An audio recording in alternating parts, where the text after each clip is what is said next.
Hello everyone. Today's Litsoc focuses on dystopian fiction. It could be argued that we've been living in dystopian times lately, with all that has gone on with the world over the last year, and so what better time to discuss the ever-popular subgenre of fiction that is dystopian literature than now. So what is dystopian fiction? To define that, we first need to find out what we mean by the term dystopian, or what a dystopian place is. Now, it was a term that was first used by John Stuart Mill, a philosopher, and the definition that we have from dictionary.com is that it is an imagined place or state in which everything is unpleasant or bad, typically a totalitarian or environmentally degraded one, or in other words, a society where things have gone wrong in some specific way. Now, the term dystopia arose from its exact opposite, the idea of a utopia. Now, this was a phrase first coined by Sir Thomas More in his own 1516 book entitled Utopia, and as he himself said, a utopia is the perfect world, or a paradise. Now, it's worth pointing out that More was operating within the context of the Renaissance, which, to crudely summarise one of the most important historical periods in the history of humankind, represented a seismic change in thinking and huge advances in the arts, sciences, and just about every discipline you can think of. It effectively ushered in the modern era, breaking from the medieval past. It was a time of great optimism, hence giving rise to utopias. Nowadays, of course, dystopias are more all the rage. So when did it all start to go wrong? Now, many argue that Gullivers Travels is the first example of a dystopian novel. Gulliver visits several different societies and stories, and there are utopian and dystopian elements in each of them. Most famously, of course, as we can see on the screen, are the Lilliputians, who tie the giant Gulliver to the beach, but the other three societies all have something to say about humanity and society as well. In contrast to the optimism in Renaissance-era progress that we see in Thomas More's Utopia, Swift was rather more suspicious of progress, certainly the rapid technological progress at any rate, and this is reflected in the nature of some of the worlds that Gulliver visits. Swift was also satirising his society at the time. Now, like all dystopias, Gulliver's Travels is a product of its time and it addresses contemporary concerns. Whilst it can be read on several levels and it's accessible to children, it's really important to note that it's not some sort of whimsical flight of fancy, but it's a vicious satire dressed up as a children's novel, and it's very much concerned with the best and worst which human beings are capable of. So dystopian fiction really takes off in the 20th century. So we'll fast forward to the 20th century. So what's changed in the world to usher in this sort of golden era, if you like, of dystopian fiction? We're now in a post-industrial age. Technology has advanced, global communications have improved, and mass production is a reality. In short, progress has been made. But as Swift himself argued in Gulliver's Travels, is this actually a good thing? So let's start with an early example of a dystopian novel in the 20th century, and that's We by Yevgeny Zamyatin. Now, the society in We consists of what is known as the One State. In this world, no one has a name, they only have a number. They all dress identically and they all march in step with one another as they go about from place to place. They're all spied on constantly, and manufacturing is organised efficiently to maximise the number of goods that's produced. In other words, it's mass production taken to its logical conclusion. The citizens of one state are effectively imprisoned in an all-encompassing green wall as well. Now, the hero of the story has the rather catchy name of D503, and he starts off as a classic model citizen. He sings the praises of the one state and its benefactor, all is hunky-dory. But then a woman, who's also got a catchy name, hers is I330, she comes along and basically encourages him to rebel. She takes him through some secret tunnels where he meets the MEPHI, or MEPHI, and they're an organisation who plan to bring down the one state and reunited citizens with the outside world beyond the green wall that encompasses them. Now, We is a precursor of that most famous of dystopian novels, 1984, and it indeed directly inspired it. Instead of Big Brother is watching you telescreens like we get in 1984, the apartments are completely see-through. Instead of Big Brother, there is the benefactor, And instead of Oceania, which is perpetually waging war with the other major nations, we have the one state. And also, as is the case in 1984, things end with a fate worse than death for the hero. But there are clear influences on other dystopian fiction as well. With D503, who is an initially happy, unquestioning character, there are echoes of the characters in our next example, Brave New World. Now, in this novel by Aldous Huxley, the world's controllers have created what they deem to be the ideal society. Everyone is happy, all is well. They've done this through using science to create ideal human beings, but it's a very regimented society where everyone knows their place. And consumerism is basically the state religion. Huxley is commenting here on the dangers of irresponsible progress and the dangers of playing God with science. This utopia, this ideal society, is very much an unequal one. So at the top, in the hierarchy, we start with the alphas, and then we work all our way down to the bottom, and the rather flatteringly named epsilon minus semi-morons. Now, they are deliberately kept physically, biologically small when they are conceived in a lab that creates all of the people of this society. Now, the price of this seemingly perfect society that's created is that people are robbed of their individual freedom. There are no imperfections in the way that they are or the way that they behave. You know, as I said, they all know their place and they all interact with the world as they're supposed to. So this idea of there being no imperfections extends to how society runs on a daily basis. Everyone is happy. They are happy with their lot wherever they are in society, but they are forced to be happy. There's a drug called soma that keeps them in a blissful state of ignorance, almost like a coma, really, hence the wordplay. Now, John is a character who comes from the savage reservation, and he represents a counterpoint to this. So John is in essence something like Jean-Jacques Rousseau's noble savage. He's not from civilized society, but he has a moral compass. He's more morally sound, if you like.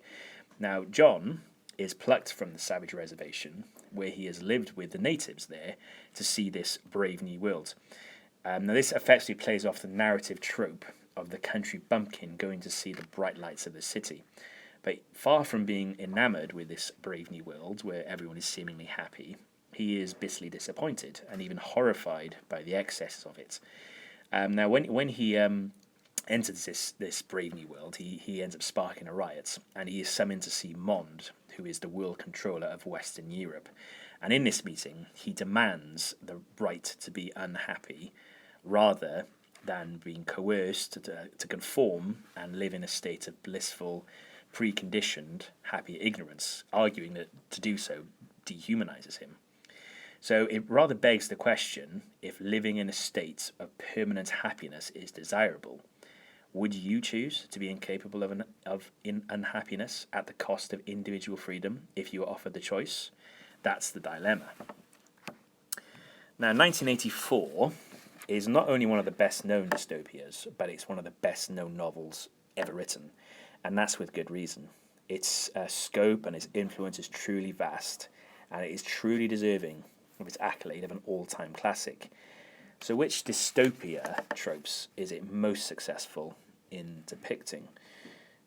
Well, first of all, we have the four ministries, and to go through them by one, we have the Ministry of Truth, where the hero Winston works, controlling information so that everything the party says is true. We have the Ministry of Peace, which supports the perpetual war with the states of Eurasia and East Asia. Then there's the Ministry of Plenty, which controls rations. It works with the Ministry of Truth to lower historical ration figures and thus make it look like there are actually more rations available than there actually are. And then last but not least, there is the Ministry of Love. This is effectively the attack dog. It punishes real and imagined dissidents. It doesn't just break them, but it converts them to the cause, the party's cause. Now, these all essentially exemplify the principle of doublethink. What they actually do is the opposite of what their name implies. The party, in short, asks you to disbelieve the evidence of your own eyes and to believe that the truth is what they say the truth is at that particular time. or ignorance is strength.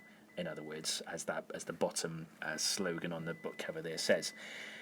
The question is, can you think of any comparable examples with today's governments and politicians? Now, this extends this principle of total control to your thoughts being policed, to the extent that if you stray from the party line, you commit what is known as a thought crime. You're required not only to act in the right way, but to think in the right way too. So this puts Winston, the hero, in danger throughout because he's secretly a rebel. He doesn't think what he's supposed to think. Now, this need to control thoughts is born out of an obsession with power, and it's something. It's not a society that's ideal to live in this oppression, because it's got power. Power is the end game. It's all about power. Now, Orwell's novel has also proven to be remarkably prescient with its modern-day predictions. So, for example, Big Brother is watching you. CCTV surveillance is everywhere. In fact, within 200 yards of the Islington flats where George Orwell first had the idea for the novel, there are now 32 CCTV cameras. Another example, enemies of the state. These are those who are convenient to be the enemy of the time. So instead of East Asia and Eurasia, we got, as an example, Saddam Hussein. Now, he was considered a key ally back in the 1980s during the Iran-Iraq war. But then he eventually, of course, became the public enemy number one, a major enemy of the West.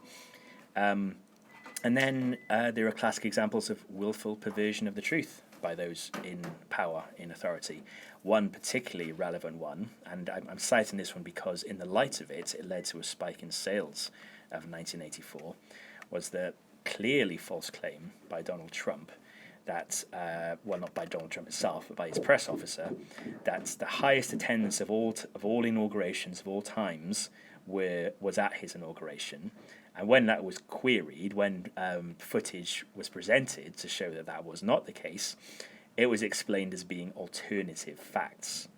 So you can see why 1984 continues to strike such a chord with all of us through to this day. Okay, so on to what is in many ways the most shocking dystopian novel ever written, and that's A Clockwork Orange by Anthony Burgess. Now, it's set in a world of ultra-violence. The 15-year-old anti-hero, Alex, is a sociopath, essentially. He's a sociopathic gang leader, and he commits acts of violence purely for the thrills, no other reason. Now, Burgess wrote this during the rise of youth culture, where gangs of mods would often clash with gangs of rockers. Now, those are sort of two youth cults at the time. And this is another example of how present events can influence dystopian writers to imagine how they can get worse in the future. The novel's predominant thematic concern is an examination of free will and the problem of evil. Alex is apprehended, and he is subjected to an experimental form of treatment. This treatment, it makes him feel physically sick, not only at committing acts of violence, but just merely thinking about them. In other words, it essentially takes away his free will and robs him of his humanity. Rather like in Brave New World, only this time there's no velvet cloth around the iron fist. It's pure punishment, plain and simple. Now, Burgess himself said it is as inhuman to be totally good as it is to be totally evil. So you can see echoes of Huxley here as well.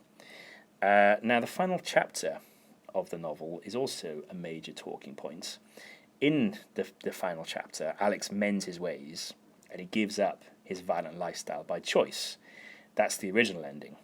The American version of the novel excises this chapter, as indeed does the infamous movie adaptation of the book, deeming this idea that he will willingly give up on his evil ways unrealistic. Now, is this a case of the audience telling the author that dystopias can't have happy endings? That's one for you to decide. Okay, the next one I'm going to talk about is the novel that became the massively successful film Blade Runner. Now, the story here, as some of you are probably aware, features replicants. Now, they're a very highly sophisticated form of android, and their advanced intelligence has given them a certain level of humanity. And with this humanity, they have a desire to live beyond their allocated lifespan. They are considered a dangerous threat, and bounty hunters, Blade Runners, such as Rick Deckard, the protagonist, are recruited to kill them, or, as they're more euphemistically described, retire them, because they're machines, so it's not seen as killing them, they're retiring them. Now, the replicants share a lot of human qualities. They look like us, they act like us, they think like us, they feel like us, and of course this raises a lot of ethical considerations for Deckard as he hunts them down. As well as the ethics of humanizing technology, this novel also features on environmental issues. The radioactive fallout from a recent nuclear war has damaged the ecosystem, and most of the population has subsequently moved off-world. The haves have got to leave, the have-nots are stranded, and this is a critique on how the huge inequalities of wealth in our world have sown the ground for such a nightmare scenario to become true. It's worth emphasising, if you go back to that dictionary.com definition from earlier, that the setting of a ruined environment caused by humans, is a very common theme in dystopian novels. And once again, as elsewhere, people are controlled by society. In this case, citizens are given a mood organ device, which is in essence an antidepressant to distract them from the immediate unpleasant surroundings. So it's not as overpowering as a drug like Soma or the treatment that Alex was subjected to in A Clockwork Orange, but it is nonetheless an artificial stimulant designed to occupy your attention. A bit, perhaps, like a mobile phone, or an iPad, or another screen device. So it's a more subtle form of control. So far, all the books have been by men and feature main characters. So to rectify this situation, let's talk about Margaret Atwood's The Handmaid's Tale now. So to refer again back to Brave New World, there is a sense of predetermined equality in the society here. Everyone knows their place, and the group they belong to is indicated by the colour they wear. Men are divided by caste, women are divided according to their class, but also how fertile they are. They are generally considered inferior as humans than men are, and the fact that nearly all of them are not allowed to read or go to school reflects this. They are basically, practically considered to be possessions of men. The protagonist is called Offred, which literally translates as of Fred, belonging to Fred. Now from this world that Atwood has built comes her critique of religious fundamentalism. So a fundamentalist Jewish group is in power, and not only have they taken away women's rights, but they've established a system that is very much rooted on a literal interpretation of the Old Testament. For instance, homosexual men are executed, as the Old Testament says they should be. Now, Atwood isn't criticising religion in itself, but rather extremist interpretations of it, those that use religious authority to justify their actions. Atwood is warning that America could become a religious fundamental society as well, not least because there is a strong fundamentalist religious movement in America.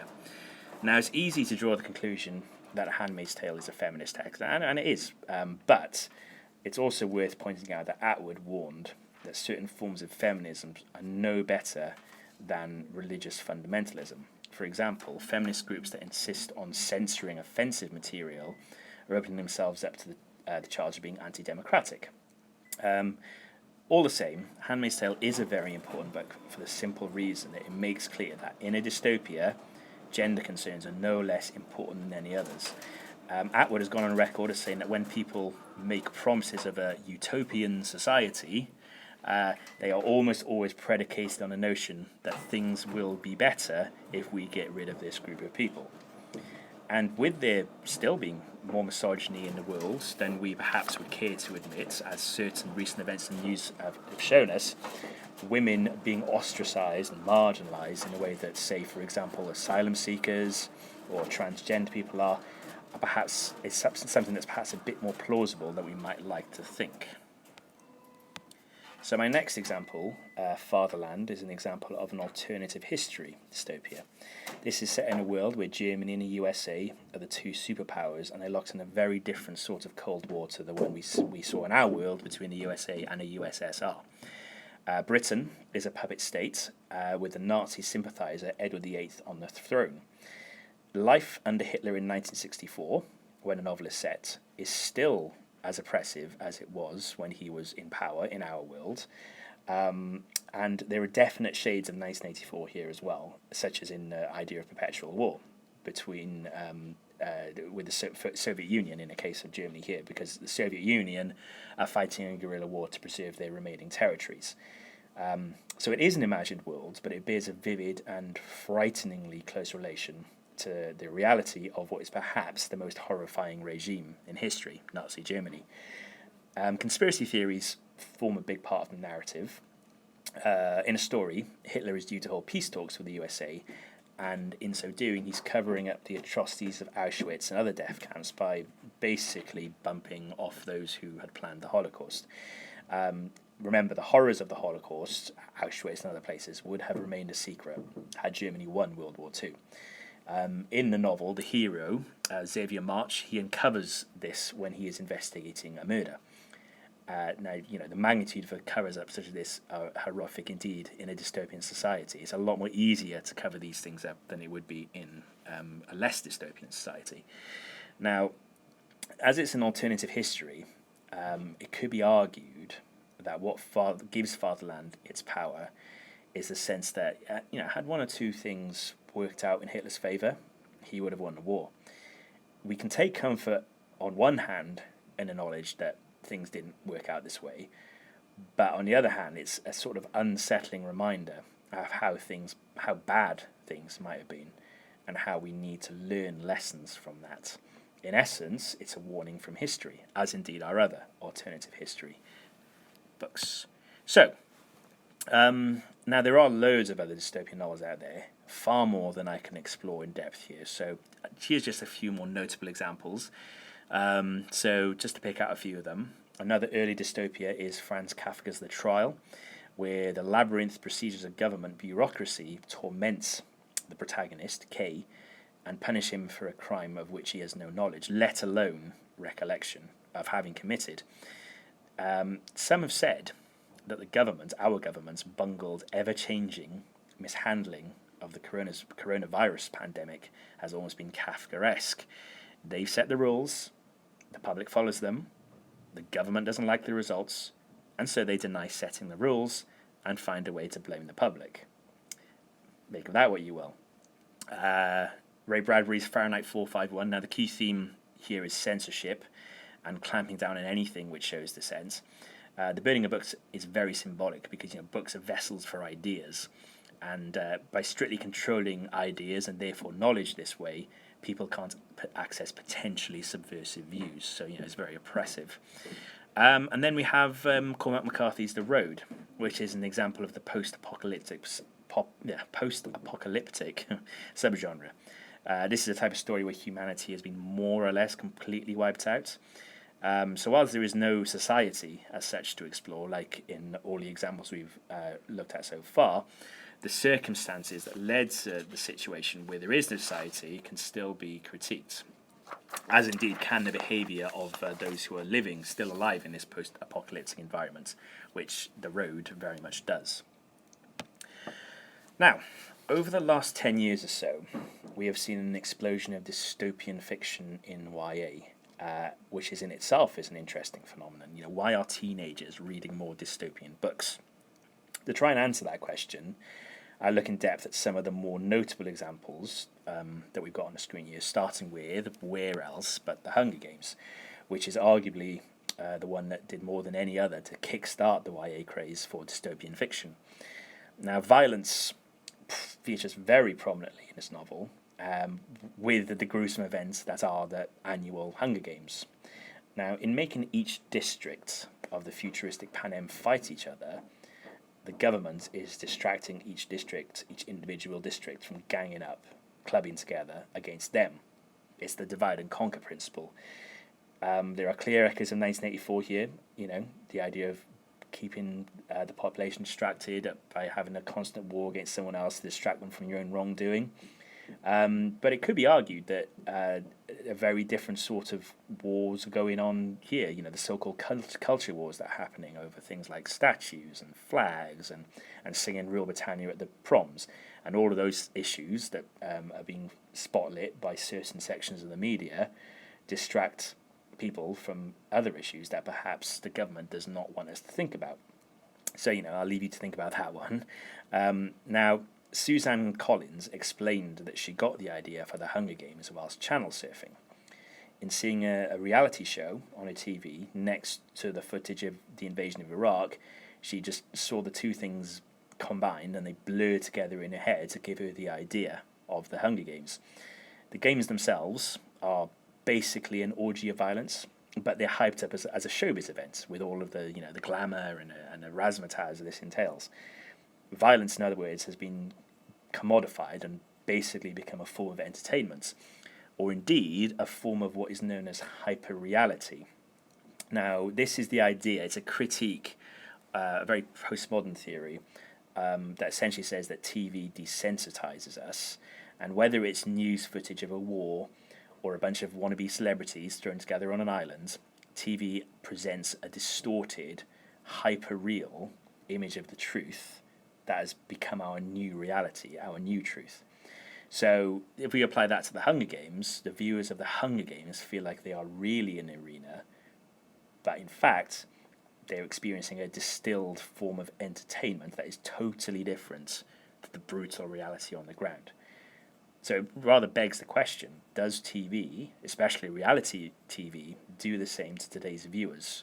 Again, another question to think about. Now, today's YA dystopias are perhaps so popular because they deal with issues that affect teenagers today. And we'll just go through a couple of examples here. So Uglies, the Uglies series by Scott Westerfeld, is set in a world where every teenager is beautified through extreme cosmetic surgery by the time they turn 16. It's a critique, this time, of our obsession, as channeled and encouraged by the media, with the idea that good looks and ideal body shapes are the best, are the ideal. I think that's something that we can all identify with, actually, whatever our age. And then, of course, there's Divergent, which is the YA dystopia that has come closest to stealing the Hunger Games' thunder. Now, those of you who read it, which I'm sure many of you, will know that there's 5 factions in Divergent, and they all represent human virtue: selflessness, peace, honesty, bravery, and intelligence. And at 16, you choose a faction. If you do not fit in comfortably with one of these factions, you are labelled a divergent. In short, society excludes those who do not conform and fit in neatly. Now, feeling alienated and isolated for not neatly fitting in, whilst simultaneously wanting to be unique and forge your own identity, is the paradox of teenage existence, and it's one that Divergent deftly explores. Okay, so to summarise then, what are some of the common motifs that we see in dystopian fiction?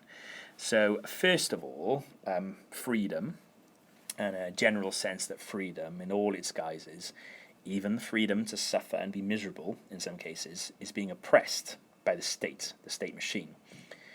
Freedom is something that's worth fighting for at any cost, and warnings against the dangers of conformity, i.e. it takes away your freedom, abound in dystopian fiction. We also see what I've described here as non-heroic heroes in dystopias. So, if you had a James Bond-esque main character, that would rather dilute the impact. Even the more admirable characters in, such as Katniss Everdeen, are flawed. They're normal human beings that we can readily identify with. It's also worth remembering, of course, that the characters are products of the unpleasant societies that they live in and must behave accordingly, even if that makes them utterly nasty, such as Alex in A Clockwork Orange. Now, we also, of course, see that skepticism toward the idea that humanity is constantly on an upward curve in the name of so-called progress. That's something that dystopia fiction questions.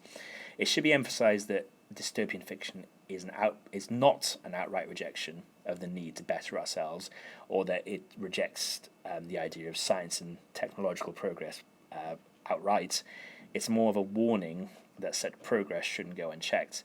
New technologies can do as much harm as good if we're not careful. Now, one example, which I'm sure resonates with us all, is how social media can be breeding grounds for cyberbullying and abusive messages aimed at public figures, just to give 2 examples of how it's misused. And finally, contemporary society, the time that a dystopian novel is written in, inescapably influences dystopian novels. They may well be set in alternative, imagined worlds, but they are far from being escapism. They invite us to train a lens onto our contemporary society, and in so doing, we might not always like what we see. So, I'll give the last word to George Orwell. His answer to the question, what is the main message of 1984, may as well be an answer to the question, what is the main message of dystopian fiction? In his words, the moral to be drawn from this dangerous nightmare situation is a simple one. Don't let it happen. It depends on you. Thank you for listening.